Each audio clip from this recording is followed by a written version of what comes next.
YouTubers, Mike Martin's here, Mike Martin's channel. Good morning, everybody. Hope everyone's having a great morning. I'm just here on my way, drop my daughter off at school. Now I'm going off to drop off a pile of mail and put gas in the car. I got no gas in the car.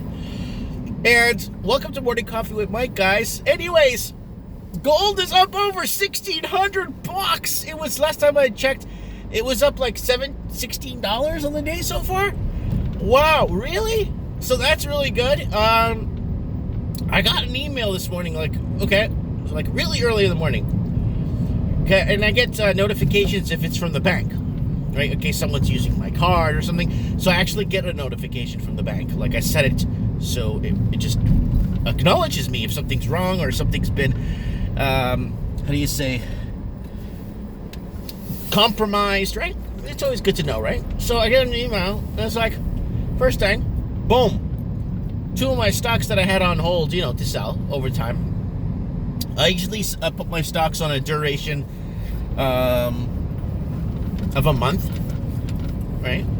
Then if it doesn't sell, I go back, revisit it, see how much I paid for it, and kind of see what I could get out of it. Kind of see if there's anything I can get out of it. And then my shorts, obviously, are set like that too. But you know what? I'm astounded. I'm like, I can't believe. Well, I knew gold was undervalued. I know silver was undervalued. What are they gonna inject more money, manipulate the price of gold? You know what I'm saying? You notice? You see, Bitcoin is a real indicator when it comes to manipulation of gold values. What am I talking about?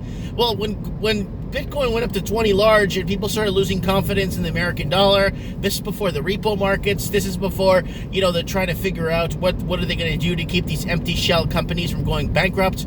Well, Bitcoin was a great indicator because you see the movements in Bitcoin, these huge movements that you should have seen in gold. You should have seen the same thing in gold, but because gold is so heavily manipulated, so heavily spoofed, so heavily rigged, that it makes it almost next to impossible until we get these suits to stop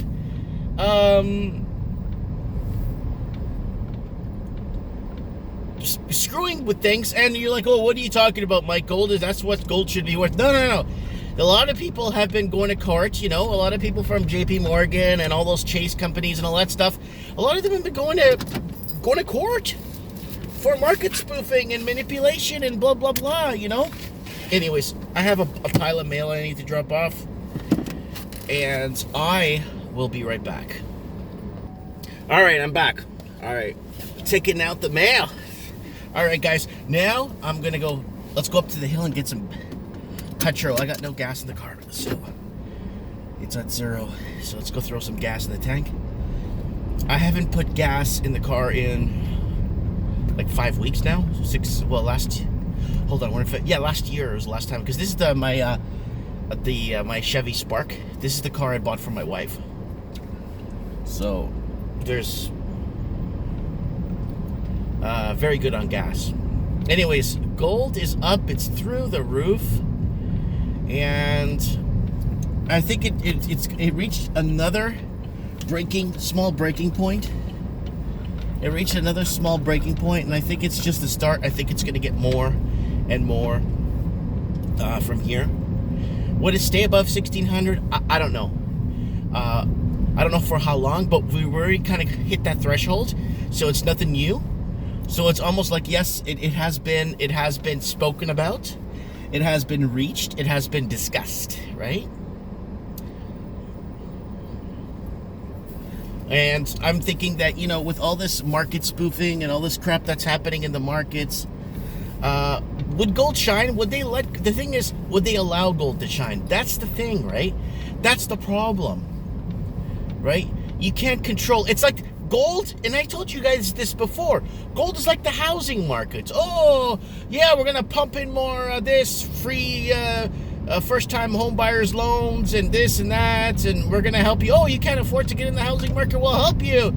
But the thing with gold is like they should have at least kept it somewhat legit. But then if they did, that means the currency will continue to devalue, so they have to keep gold on track, right?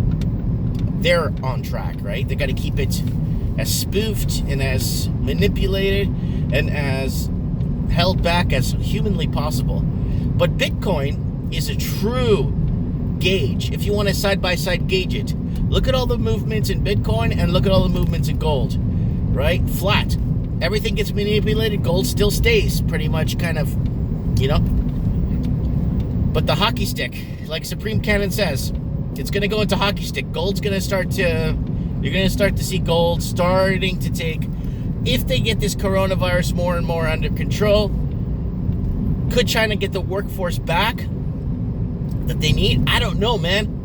I don't know. We don't know any numbers, right? According to them, if that many people died, 1,800, let's say when it's all said and done, 3,000, do you honestly think wholeheartedly that maybe they're lying about the numbers and the workforce is dwindling? I did a video yesterday about the dwindling workforce, right? So, oh man, it's just a gorgeous day. So beautiful out today. I love feeling this nice sun. Yep. We're several weeks away from spring. We got 1 week left in this, I think 7 or 8 days left in this month.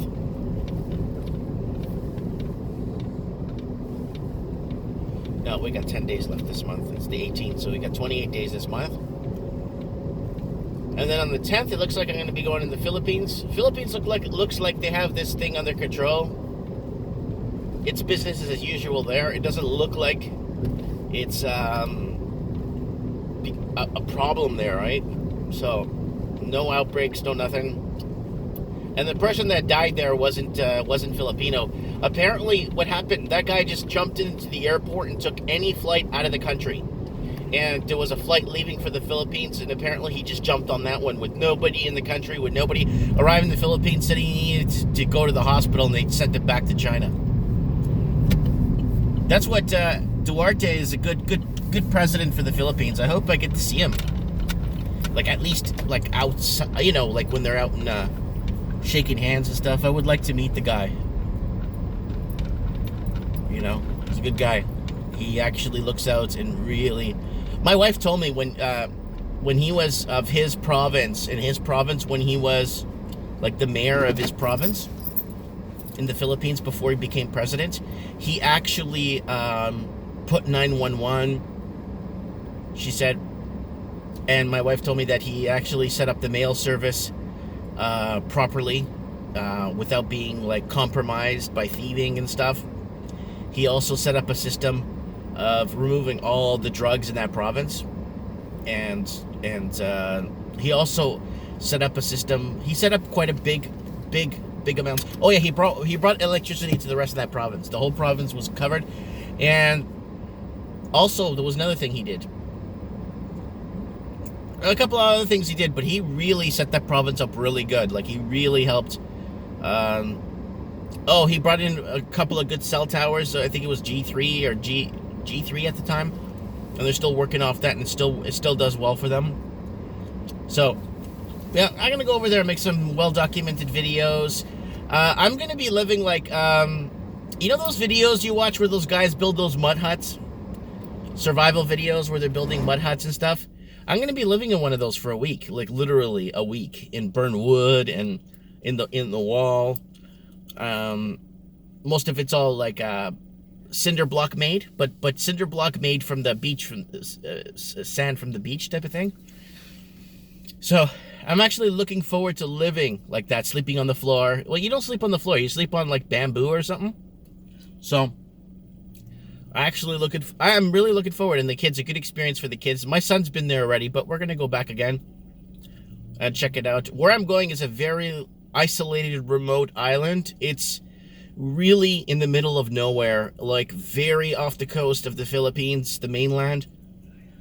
So it's going to be very interesting to see where it goes from there. I'm going to document this from you guys.